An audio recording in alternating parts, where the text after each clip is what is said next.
અરે આ તો ખાલી જુમલા છે. બધાય કહે છે કે અમે આપીશું, કોંગ્રેસ કહેશે અમે આપીશું, ભાજપ કહેશે અમે આપીશું, અને બીજા બધા પક્ષવાળા કહેશે અમે આપીશું. ખાલી જુમલાબાજી છે.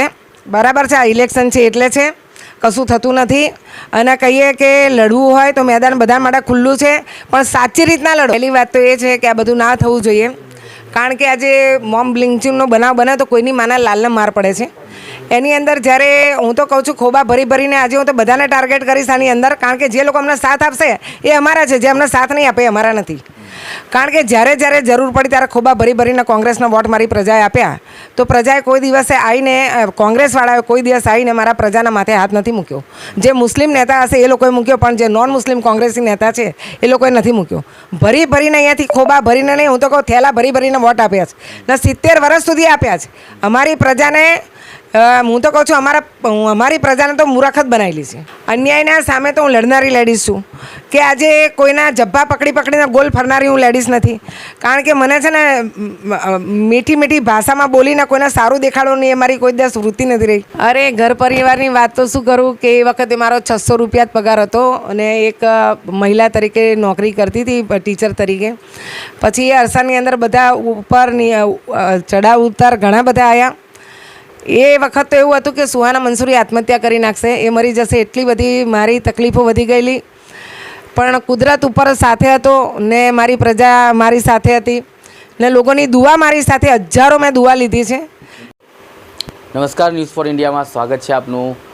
ગુજરાતની લોકસભાની સીટોની જો વાત કરીએ તો ગાંધીનગરની સીટ જે મુખ્ય ચર્ચાનો વિષય બની રહ્યો છે, કારણ કે ત્યાં અમિત શાહ પણ ચૂંટણી લડી રહ્યા છે અને વર્ષોથી ભાજપનું ગઢ માનવામાં આવે છે. તેવા સમયે અહીંયા જે અપક્ષ ઉમેદવારો પણ ઊભા રહે છે અને સાથે કોંગ્રેસ પણ સામે ટક્કરમાં છે, અને આ વખતે કોંગ્રેસ ગઠબંધનની સાથે મેદાને ઉતરી છે. તો બીજી બાજુ ભારતીય જનતા પાર્ટીનું માનવું છે કે ભારતીય જનતા પાર્ટીની જીત તો નિશ્ચિત છે, પરંતુ આખી લડત જે છે એ લીડની લડત છે. તો તેવા સમયે અપક્ષ ઉમેદવારો લીડને રોકવા માટે કેટલા સક્ષમ થાય છે, તેવા ઉમેદવારોની જો વાત કરીએ તો ગાંધીનગર લોકસભામાં એવા ઘણા ઉમેદવારો છે, પરંતુ મહિલા ઉમેદવાર તરીકે સુહાના મંસૂરી જેમની કારકિર્દીની વાત કરીએ તો 1995થી તે રાજનીતિમાં જોડાયેલા છે, અને તેઓએ જનતાની વચ્ચે ગ્રાઉન્ડ ઝીરો રહીને તેમની સાથે કામ કર્યા છે, ડોર ટુ ડોર તે લોકોને મળ્યા છે, અને એ જ એમની સફળતા રહી છે કે 1995માં પણ જ્યારે તે પ્રથમવાર ચૂંટણી લડ્યા હતા તો એ બહુમતીથી જીત્યા હતા. એના પછી પણ તે બહુમતીથી જીત્યા. એક ઇલેક્શન એવો પણ સુહાનાબેન મંસૂરીને જોવા મળ્યો કે તેમની સામે કોઈ ઉમેદવાર જ નહોતું, અને સુહાનાબેનને કેન્ડિડેટ જીત હાસિલ થઈ હતી. સીધા જ અમે તેમનાથી વાત કરીશું કે પાછલી વિધાનસભા તો લડી ચૂક્યા છે, આ વખતે લોકસભામાં ઉતરવાના તેમના મુખ્ય કારણો શું છે, અને વિસ્તારની સમસ્યા શું છે. લોકસભા એક મોટી જે સીટ મનાય છે, અને આવા જ સમયે જ્યારે જે વિસ્તારથી સુહાનાબેન મંસૂરી આવે છે ત્યાં તેમનું વિકાસને લઈને લડત છે, કે પછી સંવિધાનિક અધિકારોને લઈને લડત છે, કાં તો પછી જે મુસ્લિમ તરફ અત્યાચારો થઈ રહ્યા છે, સરકાર હોય કે પછી વિરોધ પક્ષ હોય, તે બંનેને લઈને તેમની લડત છે. આમ તો સુહાનાબેન કલોલના જે છે ધરતીથી આવે છે, કલોલ તેમની જન્મ સ્થળ છે. તો સીધા જ હવે તેમનાથી વાત કરીશું કે શું હકીકત છે આ વખતે લોકસભાના ઇલેક્શનોને ચૂંટણીમાં લડવા માટેની તમારી મેઇન ભૂમિકા શું છે, તમારા મેઇન કારણો શું રહેશે? હું કાઉન્સિલર સુહાના મંસૂરી, અપક્ષ ઉમેદવાર લોકસભા ગાંધીનગર 6. આજે હું લોકસભાની અંદર એક ઇલેક્શન લડવા માટે ઉતરે છું, એક અપક્ષ ઉમેદવારી તરીકે, કારણ કે મારા વિસ્તારની બહુ મોટી સમસ્યાઓ છે. કે મેન તો સુએત ફાર્મની જે જગ્યા નાખી દીધેલી છે, એમને એમાં 3 લાખ પબ્લિક પાણી વિહોણી છે. સરકાર એવું કહે છે કે અમે ત્યાં પાણી નહીં આપીએ. તો મારી પ્રથમ લડાઈ તો મારા વિસ્તારના મનુષ્યનો જે મેન પ્રાણ પ્રશ્ન પાણી, એ પાણીની લડાઈ ઉપર રહેશે. બીજો પ્રશ્ન મારા ગ્રીન ઝોન જે નાખી દીધેલો મારા વિસ્તારોમાં એનો રહેશે. કલોલની અંદર પણ કંઈ આપત્તિ હોય તેના માટે પણ હું લડીશ, કારણ કે મારું જન્મસ્થળ ભલે અમદાવાદમાં હું થયું, પણ મારું રહેણાંક, મારું બચપન, મારું ભણતર, બધું મારું માદરે વતન મારું કલોલ રહ્યું. તો મારા કલોલને પણ હું નથી ભૂલી શકતી, કારણ કે લોકસભાની અંદર મારું કલોલ ગામ પણ આવેલું છે, અત્યારે કલોલ શહેર થઈ ગયેલું છે, એટલે એને પણ હું નથી છોડી શકતી. અને રહી ગયું તો જ્યાં પણ મારા વિસ્તારની અંદર રહી છું, મક્તમપુર છે, સરખેજ છે, સાણંદ છે, કે જેટલા લોકસભાના વિસ્તારો છે એની અંદર પણ હું એ લોકોની પ્રજા માટે પણ, ત્યાંની પ્રજા માટે પણ હું લડવા માટે સક્ષમ છું, કે એમના જે બી પ્રશ્ન હશે. ને પહેલી વસ્તુ કે મુસ્લિમો ઉપર જે અત્યાચાર થઈ રહ્યા છે એની પણ લડાઈ, વિસ્તારની અંદર જ્યારે કંઈક વિકાસ થવાનો હોય અને એની અંદર વિકાસ અટકતો એની પણ લડાઈ. તો વર્ષોથી હું લડાઈ લડતી આવી રહેલી મહિલા છું, ને મારો અધિકાર છે, લોકશાહી દેશ છે, મારે લડવાનો પૂરો અધિકાર છે. લોક કહે છે કે પક્ષમાં અપક્ષ ઊભા રહીને વોટ તોડવા માટેની રાજનીતિ કરી, તો તમે અમને ભરીને અમને ટિકિટો આપો, કે મુસ્લિમ મહિલાને ટિકિટ નથી આપતા? પહેલી મુસ્લિમ મહિલા ઓલ ગુજરાતની અંદર છું કે વિધાનસભા બી મેં અપક્ષ લડી, લોકસભા બી અપક્ષ લડી રહી છું, અને કાઉન્સિલર તરીકે આજની તારીખ પણ હું અત્યારે અપક્ષ કાઉન્સિલર છું. મારો હક અધિકાર છે કે મારી વસ્તી માટે લડવાનો. એવા શું કારણો રહ્યા 1995થી તમે રાજનીતિમાં છો, તો તમારે ખેસ બદલવા પણ પડ્યા અને બીજી પાર્ટીઓને જોડી અને હવે તમે અપક્ષમાં બંને જે ઇલેક્શનો છે તે લડી રહ્યા છો, તો એવા તે મુખ્ય શું કારણો આવ્યા કે તમારે પક્ષ પલટો કરવો પડ્યો, કોઈ પક્ષમાં જવું પડ્યું અને ખેસો બદલવા પડ્યા? આજે વસ્તુ એક અન્યાય સામે તો હું ઝૂકનારી લેડીઝ છું નહીં, અન્યાયના સામે તો હું લડનારી લેડીઝ છું. કે આજે કોઈના જબ્બા પકડીને ગોલ ફરનારી હું લેડીઝ નથી, કારણ કે મને છે ને મીઠી ભાષામાં બોલીને કોઈને સારું દેખાડો નહીં, એ મારી કોઈ દિવસ વૃત્તિ નથી રહી. તો કોર્પોરેશન લડવા માટે જ્યારે મેદાન ઉપર ઉતરી ત્યારે ઓલ ગુજરાતમાં મુસ્લિમ મહિલા તરીકે 26,772 વોટ આવ્યા, ને એ પછી બીજી ટર્મ આવી 2020-21ની, એ વખતે મારી ટિકિટ કાપવામાં આવી, સોરી. તો ટિકિટ કાપવામાં આવી તો મને પોતાને દુઃખ થયું કે એક મજૂર તરીકે મહિલા કામ કરતી હોય, વિસ્તારના દરેક ધર્મ સમુદાયને લઈને ચાલતી હોય અને વિકાસની ગરમાડ નીચે બેઠેલી હોય, તો આજે એની ટિકિટ કાપે, તો એ મને બહુ સહન ના થયું. તો એ વખતે ઓવેસી સાહેબની પાર્ટી આવી MIM, તો MIMની અંદર હું જોઈન થઈ, ને એ લોકો મને બોલાવવા આવ્યા તો હું જોઈન થઈ, ને એની અંદર પણ લડી, તો એમાં પણ હું હાઈએસ્ટ વોર્ડ ઉપર આવી. હવે હું જ્યારે એક મુસ્લિમ મહિલા ઓલ ગુજરાતમાં પહેલી મહિલા સુહાના મંસૂરી છે કે 4 ટર્મથી જીતીને આવનારી હતી, તો મારા વિધાનસભા લડું તો મારા વિસ્તારોના પ્રશ્નોને લઈને, સમસ્યાઓને લઈને, કે ગ્રીન ઝોન હટે, પાણીની સુવિધાઓ મળે, રોડ રસ્તા સારા થાય, જે મારા આજુબાજુના વોર્ડોની અંદર જે સુવિધાઓ મળે છે મારા વોર્ડોમાં મળે, કે લાઇબ્રેરી મળે, જિમ્નેશિયમ મળે, કોમ્યુનિટી હોલ મળે, કે CSC મળે, કે બાળકોનું ક્રીડાગણ મળે, કે પુસ્તકાલય મળે, એ માટેની મારી લડાઈ હતી. અને બીજા બધા ઘણા બધા પ્રશ્ન છે એમ કે એના માટે લડાઈ લડવા માટે મારે જવું પડતું, પણ મને એવું કીધું, મારી છાપ આખી ખરાબ કરી કે આ BJPમાંથી આને ઊભી કરેલી છે એટલે આને વોટ આપતા નહીં. તો વિધાનસભાની અંદર એકદમ ઓછા વોટે જે વર્ષોથી કામ કરનારીને ઢગલે વોટ લાવનારી મહિલાને એકદમ 0 પોઈન્ટ ઉપર મને વોટ આપીને પ્રજાએ મને ભેટ આપી. એ વખતે પાછી હું હિંમત ના હારી, બધાએ મને કીધું ના લડ, તો મેં કીધું અત્યારે હું અપક્ષમાં જ છું ને અપક્ષ તરીકે જ હું લડીશ, તો લોકસભા લડવાનો મારો અધિકાર છે, તો અપક્ષ તરીકે હું લડી રહીશ. કોઈના કહેવાથી કે કોઈના ઊભા રાખવાથી ઊભી રહેનારી લેડીઝ નથી. હું મારા સમાજ, મારી પબ્લિક, મારા ભારત દેશની નાગરિકોના લીધે, મારા વિસ્તારોના નાગરિકોના લીધે, હિન્દુ મુસ્લિમના લીધે આજે મને એવું હતું કે હું અહીંયાથી ગાંધીનગરથી લઈને દિલ્હી જાઉં અને આ લોકોની જોડે ટક્કર લઉં. કારણ કે બહુ દૂરની વાત ના કરીએ તો પાછલી વિધાનસભામાં જ રાજેન્દ્ર પટેલ જે કેન્ડિડેટ હતા તો એ ઘણી બહુ સંખ્યામાં એ વોટ લઈ ગયા છે. આજે હું વાત કરું, એ વખતે મેં પણ વિધાનસભા લડી હતી, હું અહીંયાની રહેણાંક, અહીંયાની વખતની કાઉન્સિલર, પણ મને એકદમ 0માં મને બેસાડી દીધી. ને રાજેન્દ્રભાઈ પટેલને હું તો કહું છું ભરીને વોટ આપ્યા, કે 67,000ની આસપાસ વોટ આપ્યા, પણ એ પછી એ ગયા તે પછી પાછળ મારા વિસ્તારમાં એમણે દેખાવ નથી આપ્યો. ઈદના બેનરો તો એમણે લગાવ્યા છે, ભલે એ બેનર પૂરતું જ કે અમે તમારા છે, પણ એ બેનર પૂરતું, પણ એમને એ હોવું જોઈએ કે જ્યારે તમે આટલા બધા મારી પ્રજાએ તમને વોટ આપ્યા ભરીને, એ વખતે જ અહીંયા મકાનો તૂટતા, તો એ વખતે કેમ ના આવ્યા? મારા વિસ્તારની સમસ્યામાં કેમ ઊભા નથી રહેતા? જેટલા બી નોન મુસ્લિમ કોંગ્રેસી છે મારા વિસ્તારની સમસ્યામાં નથી આવતા. જે 4 મારા મુસ્લિમો જે છે, જે આગેવાનો છે, જે નેતાઓ છે, એ લોકો કામ કરી રહ્યા. તો ખાલી વોટની રાજનીતિ કરવા માટે કોંગ્રેસ મારા વિસ્તારમાં આવી રહેલી છે. અને રમજાન મહિનામાં એક ફ્લેટની અંદર આટલા બધા 50 વાહનો બળી ગયા, એક બી કોંગ્રેસી નેતા એ જગ્યા ઉપર જોવા નથી આવ્યા. હું તરત ભાગી કે આટલી ગરીબ પ્રજાની અંદર ને રમજાન મહિનો લોકોના વાહનો બળી ગયા, એના માટે એ લોકો બિચારા ધંધા રોજગારની અંદર પણ એ લોકો બિચારા તકલીફમાં પડી ગઈ કે એ વાહનો દ્વારા જ એ લોકો એમના ધંધા કરવા માટે જતા હતા. કેમ કોઈ મારી પ્રજાની ઉપર હાથ મૂકવા ના આવ્યો? ને વોટની રાજનીતિ માટે બધા બહાર નીકળી પડો છો. અધિકાર છે દરેકને લડવાનો, પણ જ્યારે વોટ લઈને ગયા હોય તો મારા પ્રજાને પણ માથે હાથ મૂકવાનો તમારો અધિકાર છે. કેમ મારા પ્રજાના માથે હાથ નથી મૂકતા?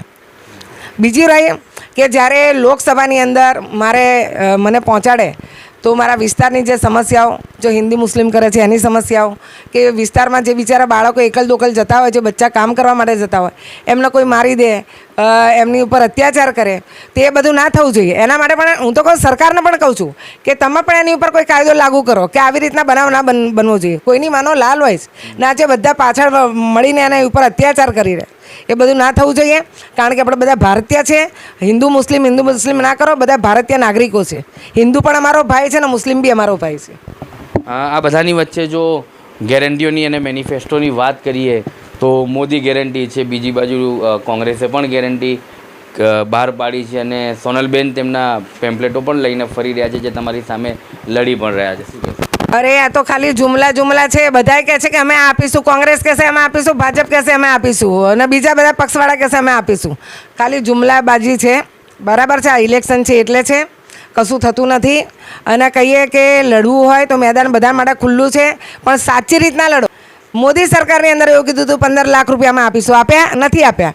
એટલે જુમલાબાજી કર્યા વગર અને પબ્લિકની અંદર મન દુખો, બધા પબ્લિકોને મન દુખો બહુ થાય છે કે આ જુમલા સાંભળીને બધા ખુશ થાય છે કે ચલો અમને બધું મળશે, પણ જ્યારે એ લોકોને નથી મળતું તો એ લોકોને દુઃખ થાય છે. તો ઇલેક્શન લડવું હોય તો જુમલાબાજી બંધ કરો ને સાચી દિશામાં ઇલેક્શન લડો, જે રીતના હું લડી રહી છું. શું લડત છે આ વિસ્તારની અંદર તમારી? એક તરફ ભારતીય જનતા પાર્ટીના ગૃહમંત્રી જે વર્ષોથી અહીંયા સીટ જીતતા આવે છે, અડવાણીના સમયથી, લાલકૃષ્ણ અડવાણીના, એના પહેલાંથી પણ ભારતીય જનતા પાર્ટીની લોકસભાની સીટ રહી છે. બીજી બાજુ કોંગ્રેસ છે અને અપક્ષને જો ના ગણીએ તો એક બહુજન સમાજવાદી પાર્ટીના પણ ઉમેદવારને અહીંયા ઉતારવામાં આવ્યા છે. તો 3 તો પાર્ટીઓ જ રહી છે, તમારે એમની સામે લડવાનું છે અને બીજા 1-2 અપક્ષ છે. કઈ રીતના તમે જોઈ રહ્યા છો વિસ્તારમાં લડશો અને વોટ હાસિલ કરશો? વર્ષોથી એક આ વિસ્તારોની અંદર લડનારી મહિલા છું, કે સમાજ માટે હક અધિકાર માંગનારી મહિલા છું. ને કશો વાંધો નહીં કે લોકસભા લડતા હોય કે વિધાનસભા લડતા હોય, પણ મારો એક જ અધિકાર છે કે હું પણ લડવા માટે મેદાન ઉપર ઉતરેલી, જે રીતના તમે ઉતરા છે એ રીતના હું પણ ઉતરી છું. તો હું તો એક સાચી દિશા ઉપર હું લડીશ કે મારા વિસ્તારોના કે મારા સમાજોના, હિન્દુ મુસ્લિમોના જે બી પ્રશ્ન હશે એને કેવી રીતના વાચા આપવી, એમની તકલીફો અને પરેશાનીઓને કેવી રીતના દૂર કરવી, એ મારો પહેલો પ્રયત્ન રહેશે. હું ખોટા જુમલા આપીને કે આ લખ્યું છે કોંગ્રેસવાળા કે 1 લાખ રૂપિયા આપીશ ને 1 લાખ આપીશ ને દેવા મુક્તિને ગણતરી કરો, ને આ બધાની અંદરથી હું ખાલી એવું માનું છું બધી વાતો છે. આટલે બધા ટાઈમમાં બધી સત્તાઓ આવી, કોણે શું કર્યું કોના માટે એ પણ જોવું જરૂરી છે. તમારું કોઈ ટાર્ગેટ કે પાછલી વિધાનસભા કરતાં જે લોકોને ગુમરાહ કરવામાં આવ્યા તમારા કહેવા મુજબ કે ભાઈ તમે ભાજપાથી ઊભા છો, ભાજપાએ તમને ઊભા કર્યા છે, આ જે લોકસભામાં તમારા વોટની કોઈ એક સંખ્યાની ગણતરી કોઈ લઈને ચાલ્યા છો કે આટલા વોટ તમારે હાસિલ કરવાના છે? જો આ તો પ્રજા છે. મેં તો ગઈ વખતે જોયું, વિધાનસભા બહુ ઓછા વોટ ઉપર મને આપી, 182 જ આપ્યા મને વોટ મારી પ્રજાએ, પણ મેં દુઃખી નથી થઈ. કારણ કે મારી પ્રજા છે, મારું ઘર પરિવાર છે, એમને જેને લોકશાહી દેશ છે, એમને જેને વોટ આપવો એ આપી શકે છે. હું એવું નથી કહેતી તમે લોકો મને જ આપો, પણ એવી દિશામાં આપો ને એવી વ્યક્તિને આપો કે જે તમારા વચ્ચે ઊભું રહેનારી વ્યક્તિ છે, એવાને વોટ આપો. એટલે આ વખત જોઈએ છે કે મને કેટલા વોટ પડી રહ્યા છે. ને હું એટલો વિશ્વાસ રાખું છું કે ગઈ વખતે જે મારું પિક્ચર આખું ઊંધું બતાવ્યું હતું કે આ ભાજપની જોડે જોઈન્ટ થઈ ગયેલી મહિલા છે ને આપણા બધાને ટક્કર મારવા આવેલી છે, કોંગ્રેસના અને ભાજપના કે ટક્કર મારવા આવેલી છે, એટલે કે આને ટિકિટ નહીં આપવાની, એટલે આને વોટ નહીં આપવાના, આને વોટ નહીં આપવાના. પણ આ વખતે જે અપક્ષમાં ફરીથી પણ હું અપક્ષ જ કાઉન્સિલર છું, અપક્ષ ધારાસભ્ય વિધાનસભા લડી અને અપક્ષ તરીકે કાઉન્સિલર ને અપક્ષ તરીકે લોકસભા લડી રહી છું. તો એનો અર્થ એવો નથી કે મને ભાજપે ઊભી રાખેલી છે. મારો સંવિધાનિક હક છે કે લોકશાહી દેશ છે, હું ઇલેક્શન લડી શકું છું. મને ટિકિટ નહીં મળે તો લોકસભાની અંદર જવું હોય તો અપક્ષ પણ હું લડી શકું છું. સુહાનાબેન મનસુરી 1995થી જ્યારે તમે રાજનીતિમાં જોડાયા છો, હવે લોકોને એ પણ જાણવું છે કે આજે સુહાના મનસુરીને તો બધા લોકો ઓળખે છે, પણ સુહાના મનસુરીની પાછલી જિંદગીની કહાની શું હતી, કેટલી તકલીફોનો સામનો કરવો પડ્યો સુહાનાબેનને, અને આજે આ સ્થાને પહોંચ્યા છો. અને અહીંયા પહોંચ્યા પછી પણ એવા પ્રજાની તમે મદદમાં ઉતર્યા છો, જે ગરીબ પ્રજા હોય, જે તકલીફમાં હોય, જે પીડિત બહેનો હોય, તે લોકોની મદદમાં તમે હર હંમેશ ઉતરતા હો છો. તો પહેલાંની કહાની શું છે, તો તમે આજે એવા પરિવારને મદદમાં ઉતર્યા છો? આજે વર્ષોની વાત કરીએ તો મારું જે વિસ્તાર છે મક્તમપુર, એ બધા કેટલી બધી પંચાયતોને મળીને હતું. કારણ કે ગ્યાસપુર હતું, સાવડી હતું, સરખેજ હતું, મકરબા હતું, વેજલપુર હતું. પછી એ પંચાયતના ટાઈમથી જ્યારે વાત કરીએ ત્યારે હું એક સ્કૂલમાં ટીચર તરીકે મારી શરૂઆત થયેલી. પહેલાં તો ઘરની ગૃહિણી જ હતી ને ગૃહિણી હોવા છતાં સ્કૂલમાં એક જોબ કરતી હતી અને જોબ કરી અને દરેક બાળકોને ભણાવતી હતી. પણ આજે જોયું કે ત્યાંની પરિસ્થિતિ બહુ કોઈ વિકાસ નહીં, કંઈક તકલીફ હોય એટલે કોઈ એમની માટે ઊભું ના રહે, તો મગજની અંદર એક વસ્તુ થઈ કે ગમે તેમ કરીને પંચાયત લડવી. તો એ મારી નીતિ તો હું જ્યારે બચપનમાં અમારે એક નારાયણ કાકા કરીને ઊભા હતા તો એમની પાછળ વોટ ફોર કરતી હતી, ત્યારે જ મને એવું હતું કે હું મોટી થઈશ ને તો હું ઇલેક્શન લડીશ, એટલે ચૂંટણી લડીશ ગુજરાતી ભાષામાં. તો જ્યારે મારો વખત આવ્યો ત્યારે મેં આ ઇલેક્શન 1995માં ત્યારે બિનહરીફાઈ ને પછી ફરીથી ઇલેક્શન આવ્યું, એમાં પણ હાઈએસ્ટ વોટ ઉપર આવી. પછી 2015થી 2020 સુધી ઓલ ગુજરાતમાં હાઈએસ્ટ વોટ ઉપર આવી મુસ્લિમ મહિલા તરીકે. એ પછી પાછી એમની અંદર આવી તો પાછી હાઈએસ્ટ વોટ ઉપર આવી. એટલે એ વર્ષોના અંદરમાં જ્યારે મને બહુ તકલીફો પડી છે ને સુહાના મંસૂરીએ 200 વારની જગ્યામાં બંગલો નથી બનાવ્યો. આ જ પરિસ્થિતિ છે કે નાના ઘરમાં રહેવું.